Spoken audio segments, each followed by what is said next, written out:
Welcome to a video presentation on the Racine Vocational Ministry's Second Chance Welcome Home meeting. RVM has been doing notification meetings since 2005. Today's meeting is specifically a Welcome Home meeting. In this meeting, reentrants, service providers, law enforcement, parole agents, and community members from the neighborhoods welcome home newly released inmates back to the community. In this meeting, we talk about why second chances matter, and we work to create a strong pro-social event where reentrants get to meet people in the community in a safe, open, and welcoming environment. I would like to introduce Heather Bennett, Second Chance Program Coordinator, as she facilitates the regular monthly meeting. Well, welcome everybody to our Welcome Home meeting. We are here to talk about why second chances matter. So we have a mixture of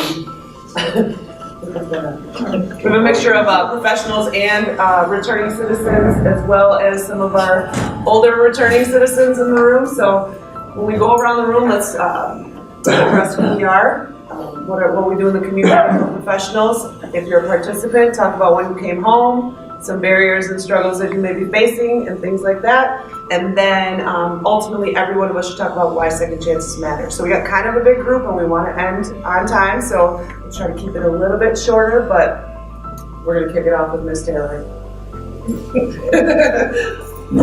Welcome home. I'm Leslie Taylor. I'm the Deputy Warden at the Racine Youth Offender Correctional Facility here in Racine. Why do second chances matter? It gives you a chance to start over, to look at it from a different perspective. Being that you've been incarcerated for a while and then coming out, you struggle. It's not going to be easy. It's going to be hard. But to me, it's where your mind and your focus is, where your mindset is, what you're focusing on, and then realize that there's resources for you.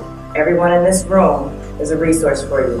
And then the people that you used to think that weren't an avenue for you, the police officers, the PO, those are your resources. The community members, the church organizations, there are so many resources for you. However, you need to ask for help, and don't let that pride get in your way to ask for help. So that's why second chances matter so much. I'm Lori Life. I'm the program director at RVM Vocational Ministry.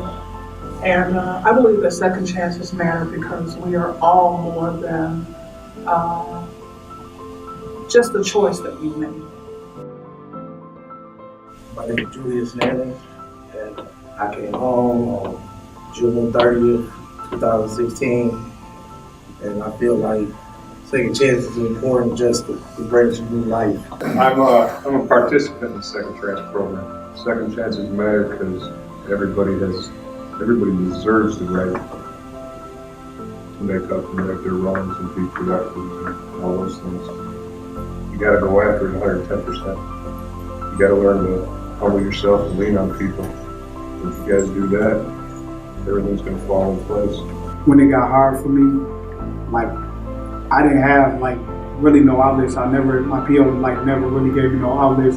This is the first time my PO Stephanie told me something about this. Any other time, to be honest, I'll be back selling drugs on the street. So I haven't really went back to that. So this is a great opportunity. I'm Stephanie Reynolds. I'm a probation and parole agent. We're here to help. We're not here to send you to prison. We would rather, it's easier, our job's easier if you're in the community and we're working with you versus in the prison. It's a lot of paperwork that I don't enjoy doing, so I'd rather have to work with you, help you find jobs. Welcome home. My name is Michelle. I work with the Food Share Employment and Training Program, so we help with whatever supportive services are necessary to find the work that you're hoping to get, or better work if you already have work.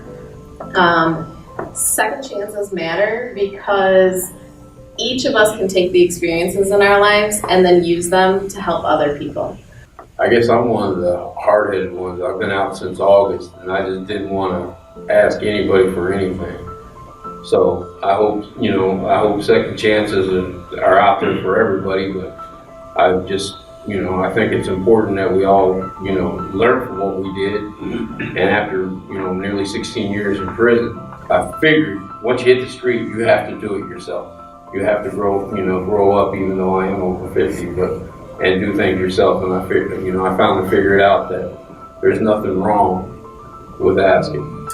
Second chances matter because it's an opportunity for all of us to kind of show and prove what we've learned from the first time around, that we've learned from the mistakes that we made during that first chance we got. One of the biggest things all of you can work on is not necessarily the technical skills. Employers will be happy to train you if they feel that they can make money with you. They want you to have the soft skills. If you've got the soft skills, the ability to know how to communicate, to work with others, to work as a team, and to handle your own personal issues in a positive and productive way, you'll be in big demand. When you guys come in, we're looking at each of you as individuals, and we're looking at you as people. We are all people in this room. We're not just numbers and convicts and felons, and that's when you come into my office, I'm looking at you individually. I'm looking at what we can do to build this. What can we do to help you stay home? How can we help you? Don't feel as though you have to have all the right questions. Just start talking to people. As soon as you start to reach out to people, they can make the appropriate connection to the ones who may be able to give you the answer that you need. But the only way you're going to get any help is you have to ask. If you don't make some kind of plan, then life will take over and will push you wherever it wants to. I guess I kind of speak for our staff. We want you to come with the mask on. We want you to come with the mask on.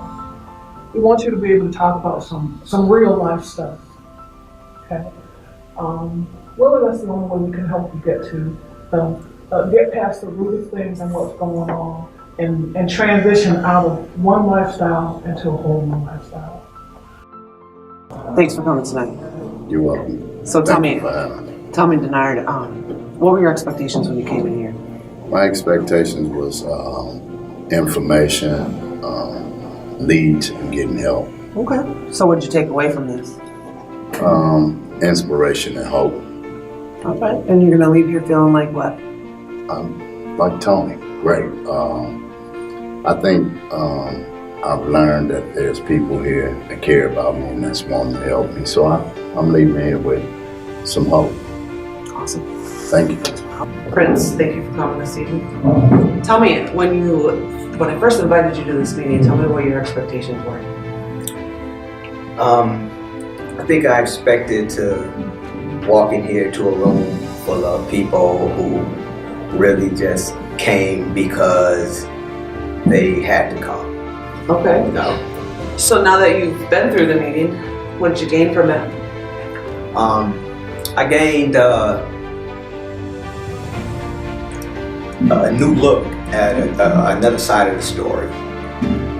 I gained a new perspective about the people who I thought might be there just because they had to come.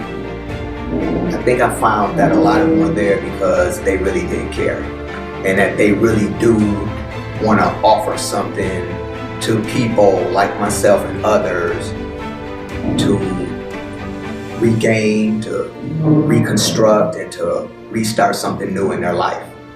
Awesome. So give me one thing that you're taking away from this meeting this evening. One thing that I think I really can take from this is empowerment. I feel empowered when I come after leaving here. I feel like I can move forward. I feel the strength to go on. I feel the encouragement to walk with my head up, with my chin high, and know that there is something out there for me and that none of this was in vain. Awesome. Thank you so much for coming.